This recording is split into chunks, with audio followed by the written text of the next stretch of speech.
Hi, everyone. Welcome to Maddox AI and Customer Success Summit. You are currently watching AI and its implications for team leaders. The job needs to change, and you do too.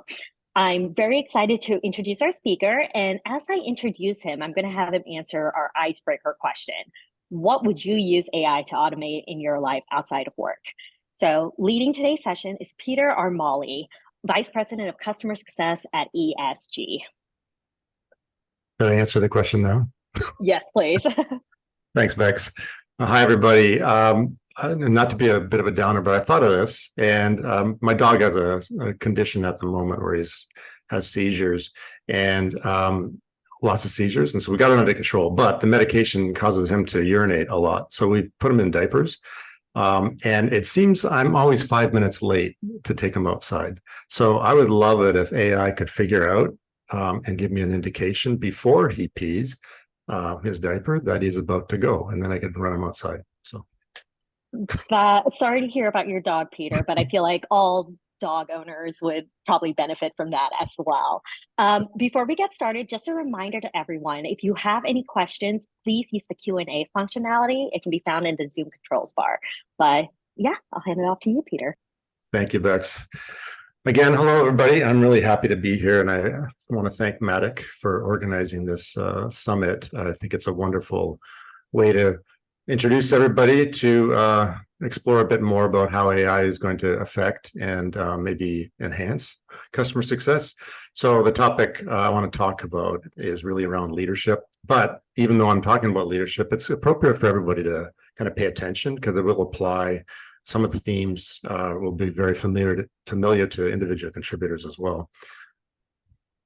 So, oh wait, I got to share my screen, don't I?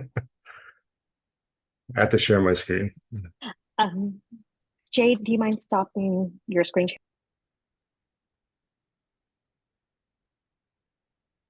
Okay, here we go.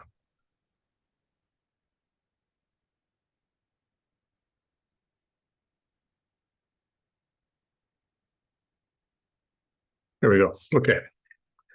So just really quickly about me, I'm not going to go through this line by line. Everyone's going to get the presentation afterwards, but I've got a long history in enterprise software and SaaS as well.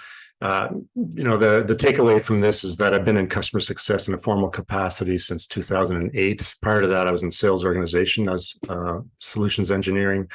I've been in management for a long time, worked my way up from individual contributor all the way to VP over the last 25 years, a variety of companies in a variety of industries. During the last 20 years, I've been consulting with lots of different companies in a wide array of industries. And during that time, I just became confident that I had a voice. And so I just started writing a lot of papers, deep technical white papers, but also blogs. And so just became a voice out there that people wanted to hear. And so I often get invited to speak at conferences and on podcasts and webinars, and I'm really happy to do that. And finally, I am really proud to be the content creator and host for ESG's monthly Customer Success Unlocked webinar series. On ESG, very quickly, ESG is a consulting and advisory firm for customer success. We have all the abilities and capabilities necessary to build and operationalize customer success practices. We work with leaders to help them strategize and put in place what they want to do to really fulfill their objectives. Some you see on the screen, a bunch of logos. These are past and present companies that we've worked with.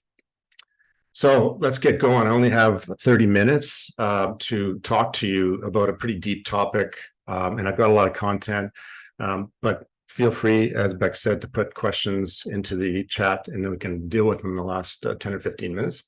So I'd like to start this with talking about what are the imperatives for business in the age of AI, and this is Peter Armaly's kind of view after reading a lot, talking a lot, attending a lot of seminars and webinars in the industry around AI.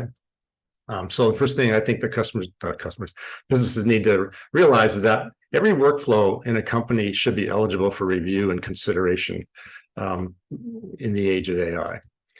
They should finally admit, and I say finally because a lot of companies pay lip service to the customer experience, That's my observation. And I believe AI is going to change that paradigm. And they will have to finally admit that the customer experience is the new fuel and that the old engines need to change within their business models.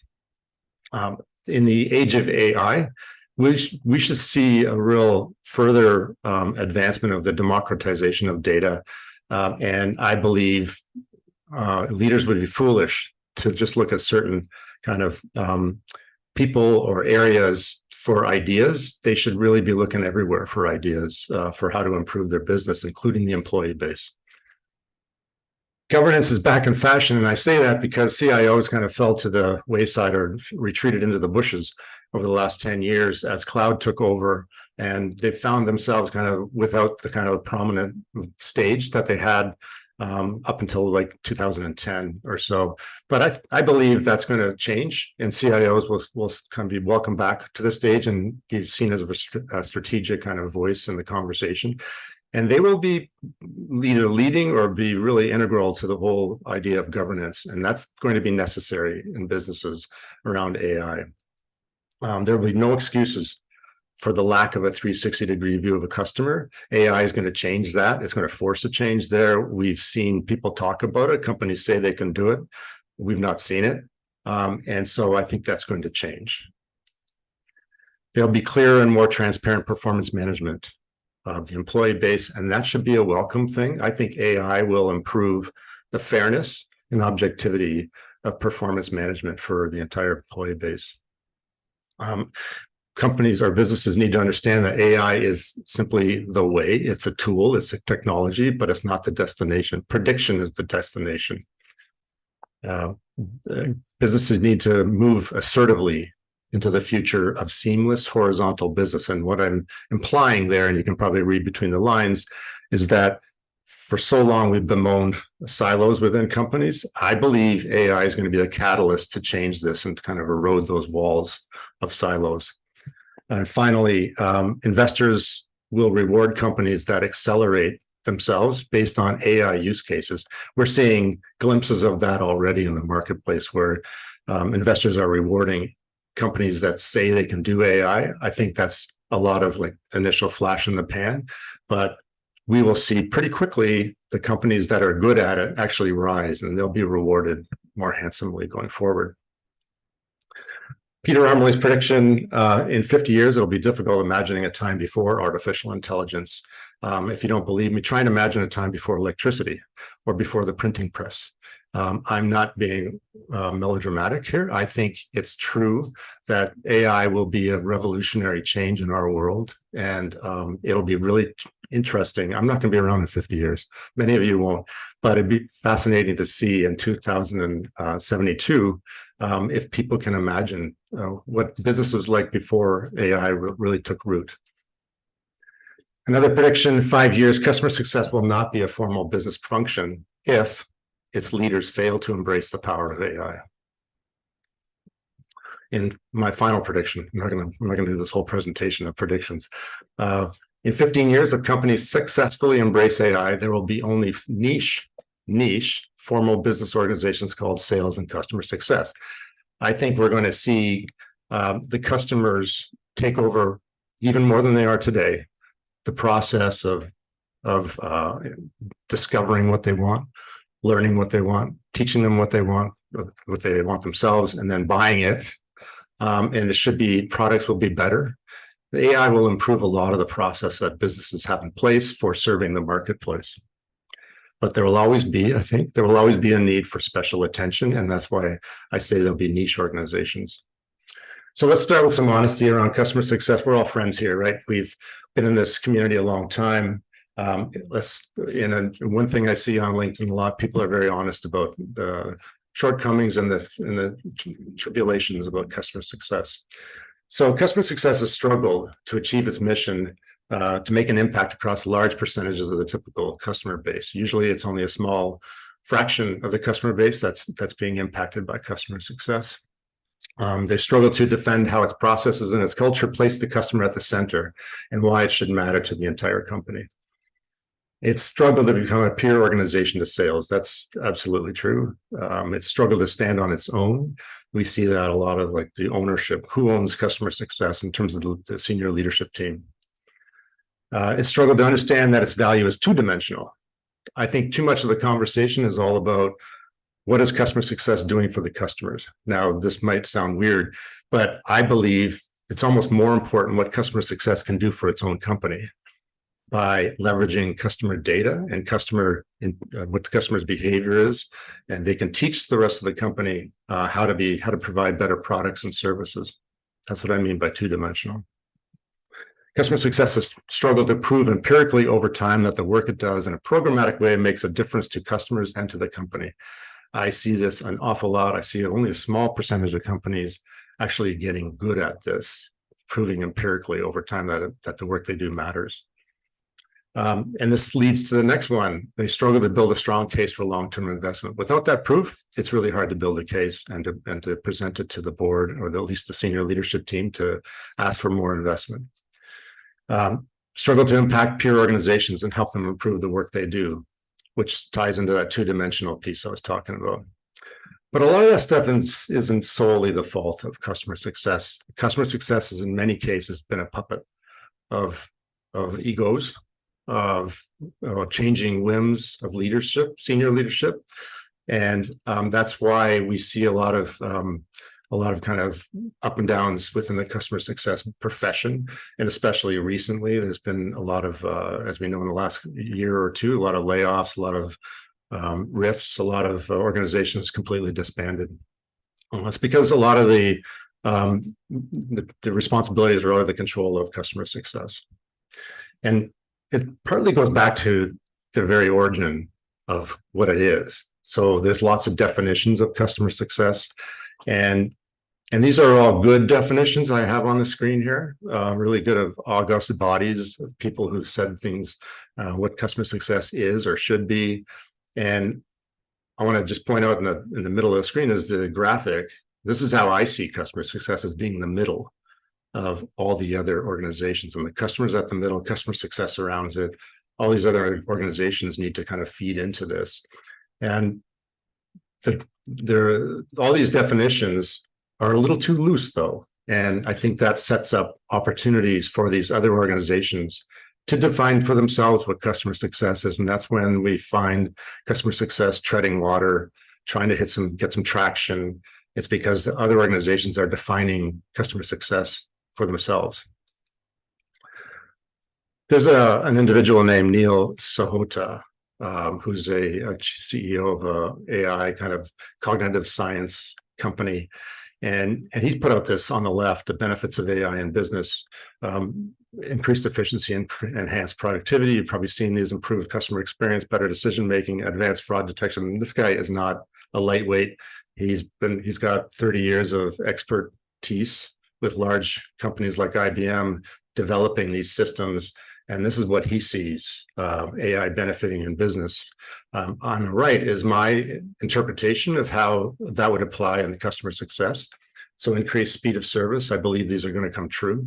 Improved accuracy of service, increased predictability and reliability, forecasting churn and revenue, measurably improved customer experience, improved ability for orchestrating service across organizations, improved ability to attribute effort to corporate results. What I mean by that, we've always struggled in customer success to prove that the work we're doing is impacting the big rocks, the KPIs that the company is chasing.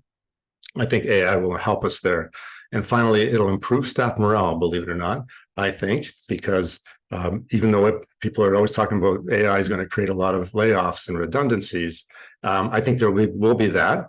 But I think the jobs that remain and the people that remain will be super engaged in the work they do because it'll be more interesting. But none of that will come true if leaders can't grasp the opportunity. They have to ask themselves two questions in my mind. What do I need to do to optimize the power of AI in pursuit of our team's mission? And how can I help my team embrace AI with positivity and without fear? So how are you going to lead into the future if you're a leader? Basic truths of leading in the age of AI. AI is an accelerant. The key to AI success for humans is to be on the leading edge, leading instructional edge. The job of a leader is not to preserve the jobs or the roles within the organization. The job is to produce value for the company. This is highly critical thing to always remember as a leader. Your job is to produce value for the company. Upskilling and continuous learning are forever. This has been true for a while, but it's going to be even more true going forward. AI will accentuate communications as the highest priority skill for leaders.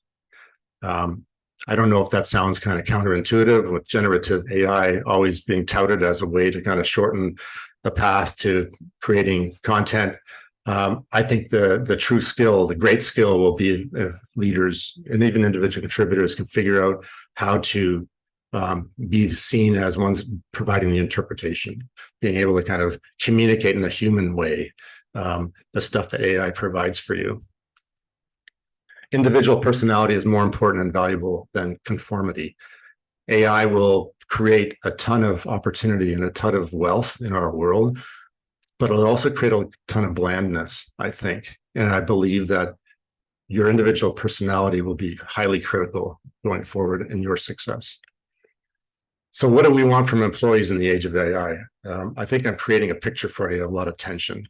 And I think the employees, what we want from them in this age of AI is faster, more fully formed work. What I mean by fully formed is, AI will be a fantastic tool and a mechanism for providing quicker answers and quicker insights. There will be fewer excuses for the work being less than top notch. And so I think as leaders, there's going to become a day where we'll expect the work produced will be really good, high quality stuff the first or second time around.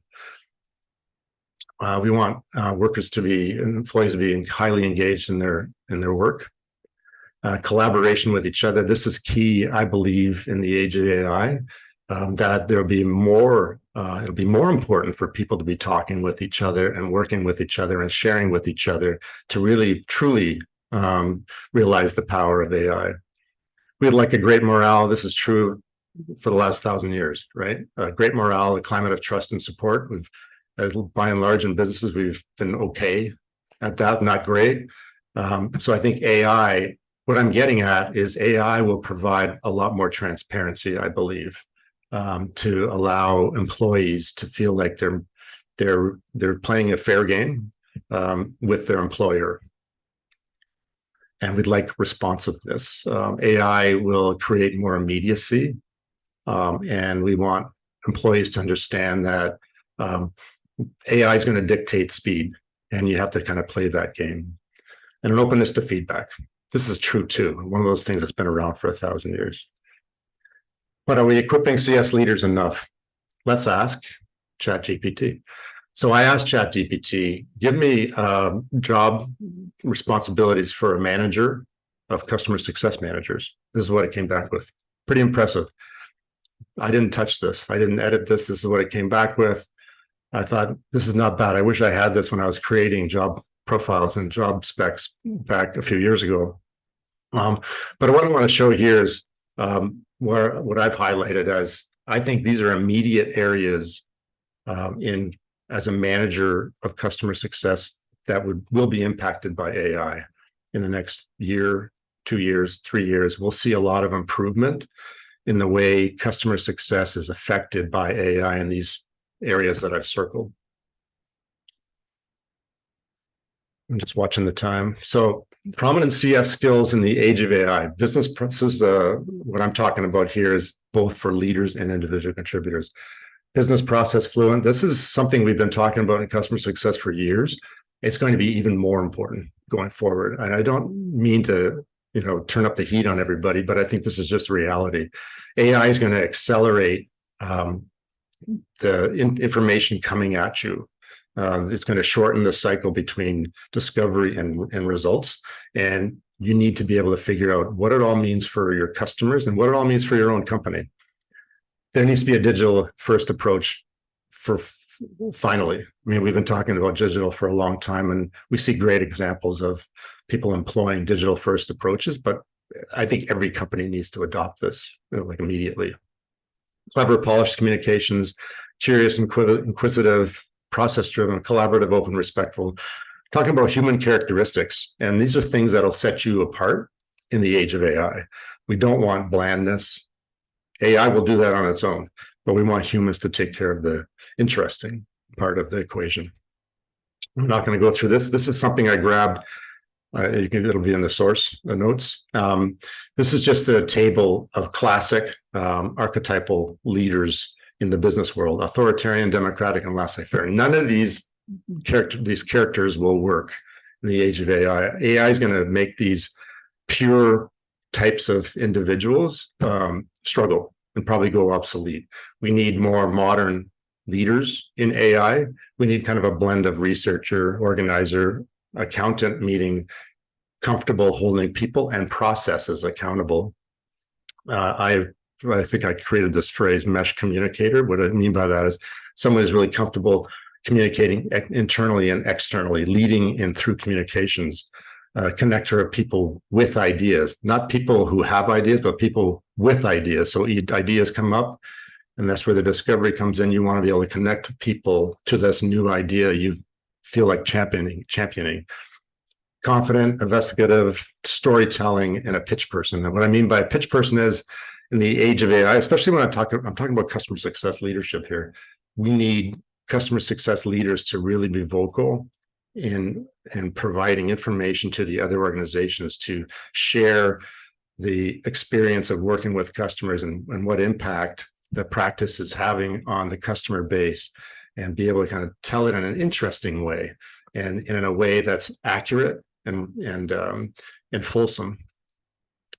It's going to make the job of leadership more challenging, AI is. And I just put a couple of graphs up here. On the top left is a chart from Churn Zero's leadership study from last year, just meant to illustrate all the different kind of tech that customer success is employing. There's a typical mix.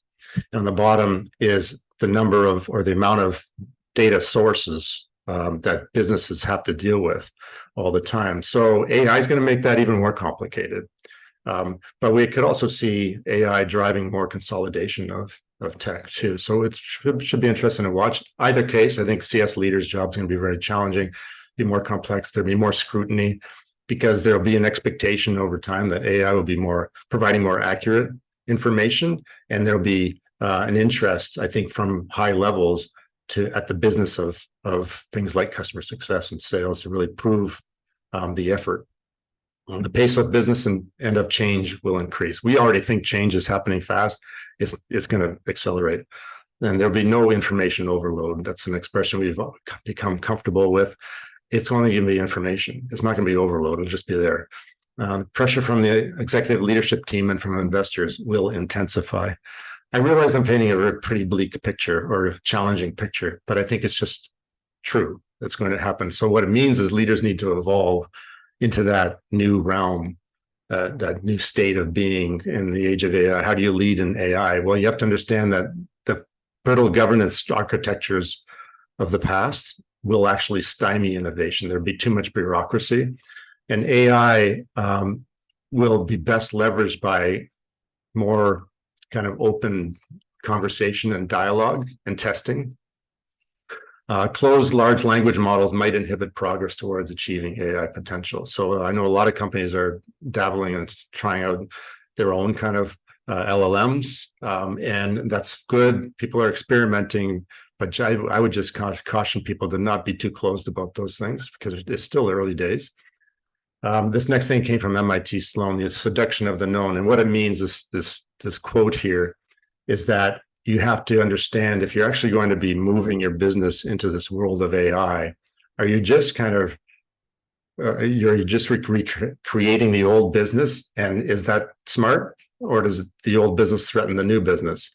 So you actually have to go through an examination of your business. And that's kind of going back to what I was saying at the beginning, is that every process should be under review and consideration when in the world of AI.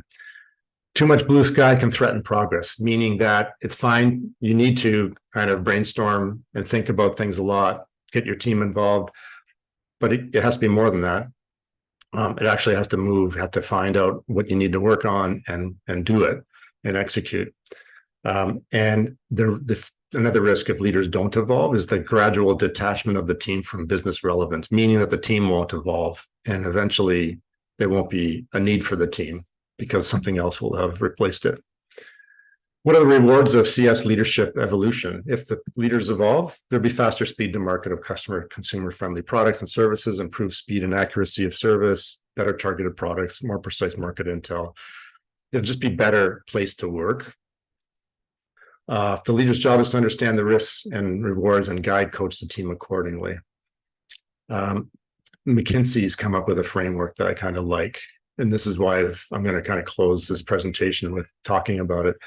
So they say the business leaders need to be mindful of what they call the 4 C's: coding, customer engagement and creating more personalized interaction, creative content generation, and content synthesis. I'll talk a bit more about these things. But I like this quote at the bottom: generative AI is becoming the virtual knowledge worker with the ability to connect different data points, summarize and synthesize insights in seconds, allowing us to focus on more high-value added tasks. Now, this is something we should all take a pause and look at. This is actually the heart of the value proposition for customer success, is connecting the different data points, summarizing and synthesizing insights in seconds, and allowing us to focus on more high value added tasks. Too often in customer success, we bemoan we don't have time because we're searching for information, we're putting together information. AI is going to take care of that. So ideally, you should be able to focus on those high value things you've always said you could never do. So this is the promise of AI for customer success. How do you do that? You need to start examining the team, what the work the team does right now. And I really urge everyone to kind of involve the team in this not just for morale reasons, but actually for intelligence reasons. You probably have smart people on your team. You probably had no idea how smart they are until you get them in the room and you talk about AI and the processes that they're running. They're the experts in the processes that they're running, and they should be having a voice into how improvements could be made. And then you prioritize the list of activities and tasks. What's the outcome of each task? Who benefits from it? Ask these questions. What's the customer value in each task? If you can't identify the customer value in a task, even abstractly, then you should probably question whether the task is necessary. Is this work CS should be doing? Meaning, are other organizations in the company doing something similar? Maybe they should be doing that task instead of you. What other group needs to be involved in our delivery of the outcome? And for each of these tasks, keep, fix, replace, or eliminate. Be very brutal with this. This is my recommendation for leaders of the work you do. And then just focus on the 3. This is a framework that I think will really work. Customer engagement and creating more personalized interaction. It's a lot of like buzz language these days, but it's really important. And what it means is that to do that, you have to get really serious about the customer journey. You have to get serious finally about data orchestration and data governance. AI should help you there.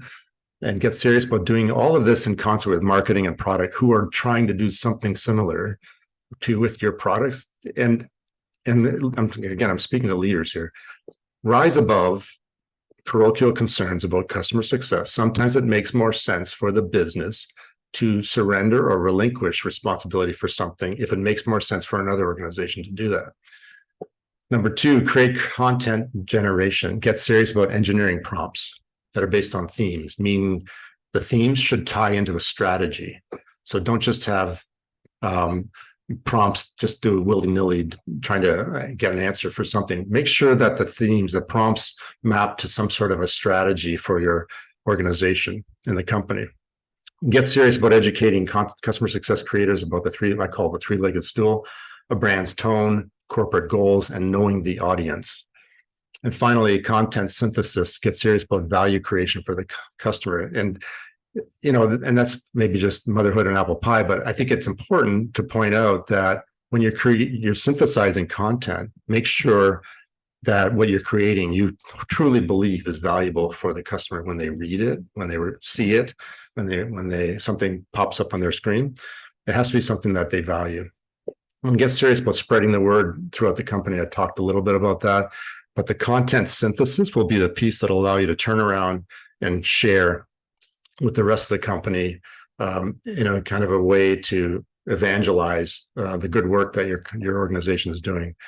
And this measurement thing is something we harp on a lot, and it's important. It's boring. I know it's boring, but it has to be done. It's the only way to move from abstract to real, and it's the only way you're going to prove anything to a CFO and a CEO is through measurement. And report, and plug it all back into the LLM. Make sure that the LLM is always learning from the experience you're having with customers. And I'm going to kind of close with a quote. Clayton Christensen was he passed away a few years ago, but he was a very famous Harvard Business School professor. And he said, "You may hate gravity, but gravity doesn't care." You can probably understand what I'm saying here is that AI is here. We could probably choose to be afraid of it. I choose to be opportunistic about it. I choose to be excited about the possibilities. And I trust that we'll get there. We'll all get there, including governments. And finally, I just want to show, I just didn't put this presentation off the top of my head. I did a lot of research. I do a lot of reading, and these are some of the books I recommend. These are all links. When you get this presentation, you can just click on them. These are books that I've read that some of them have helped me understand how business should be responding and reacting to artificial intelligence. And that's it, Bex. Awesome. Thank you so much, Peter. We're now going to open it up to Q&A. So just a friendly reminder, if you have any questions, go ahead into the Zoom control bar and you'll see a Q&A button. Click it and drop those questions in there. So to kick us off, Peter, how do I help team members who are resistant to AI get comfortable with it? Yeah, I think the best way to do that is to not be preachy, and not put on your teacher's hat, but actually direct them to external sources of information. That this is probably your responsibility as a leader to find out those sources where someone's put together a kind of good kind of class, or even just an essay or an article talking about AI. I think that's a good way to kind of help people understand from the beginnings. And get more comfortable with it. I think the leader does themselves a disservice if they start kind of dictating too much on these kind of new technologies, because everyone knows even the leader is not an expert. And so to portray yourself as one would probably be compromising your kind of like position a little bit. Next question. What are some of the potential challenges we should be aware of when implementing AI, especially cross-functionally? Well, I think conflict, redundancies in terms of everyone's doing the same thing. This is why I mentioned governance. I think that it's going to become super important to have some sort of governance in place around making sure that productivity doesn't take a huge hit.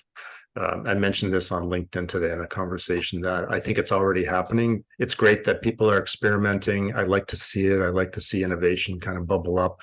But we're probably already feeling a hit in companies around people spending a little bit too much time doing that. And I think there needs to be some sort of a framework so that not just customer success, but marketing and sales and product are, if they're working on leveraging AI in the interest of eventually kind of serving the customer through better product and services, then they need to talk to each other and figure out, okay, if someone's going to work on this, then can we have some input into that? And here's our point of view that you might want to influence AI to move in this direction. And here's why. So I think there's lots of opportunity for conversations between organizations. AI will probably enhance that.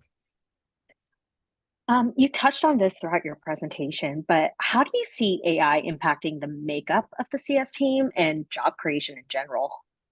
Yeah, I think in the short term, there probably won't be much of an impact. I can't see leaders being that courageous at this time to say, well, I'm going to just go with AI. I'm going to eliminate 80% of my team. I think that'll be kind of stupid. I think we're going to see over time, though, probably a reduction in customer success numbers, but I think we'll see a shifting of the type of personality or person in the roles to be a little bit more well, let's use the word scientific, to be more operational, of an operational mind. That's why I'm excited about CS Ops. I think CS Ops is a real perfect area to start exploiting and leveraging AI. And I think there'll be a growth in those roles and probably a reduction in the numbers of CSMs that are dealing with a portfolio of customers. I think because AI is going to accelerate digital customer success really greatly and quickly, that inevitably we'll see the numbers of customer success managers probably reduce. But again, I don't want to raise alarm bells. I think because there'll be other roles that people can move into.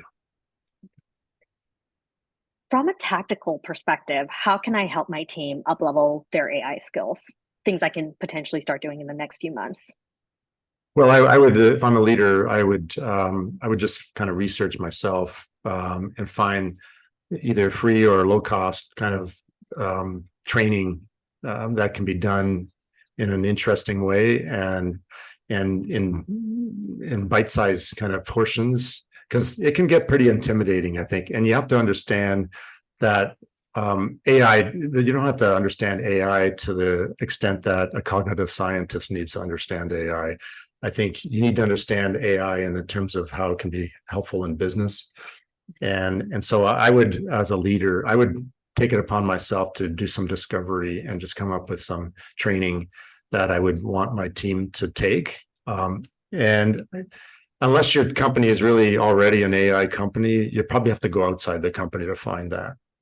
But there might be, if you're one of those companies, then there are probably people, and I've done this at other companies for other reasons. I've tapped into engineering and had them come and speak to customer success about products and stuff, because I want them to learn a little bit deeper about the reasons why the products are designed a certain way. And it's the same principle for AI, I think. So this is a three-part question. Looking at your tech stack diagram in your presentation, that's a lot to digest. I imagine the same for many companies. How can we use our current tech stack to determine where AI should supplement? Leaders should probably look at this. Do you agree? Also, what are your favorite AI tools for that customer predictability? Well, I know Madeline. She's asked that question. So, Madeline, I'm not going to answer that last one because I don't want to choose any winners and losers and stuff at this point. But I mean, I do have some ideas on that last question around favorite AI tools. But how can we use our current tech stack to determine where AI should supplement? I think the tech stack is a perfect kind of way to start and look at, do some investigative work, figure out and get other people to do it, not just the leader, ask people to explore a little bit. What in that tech stack, how are each one evolving? How are each of those tools evolving? Are they themselves becoming AI tools, or at least influenced tools? And does that fit with your strategy of how you want to use a tech stack going forward? So I think the tech stack is a great way to start looking at that whole examination exercise and work with the team, because they're the ones, again, who are using it more than the leader is, and they're the ones probably have ideas on how things can be made faster and more efficiently. I mean, everyone has an opinion about Excel, for example. So we could say the same thing for all the customer success platforms.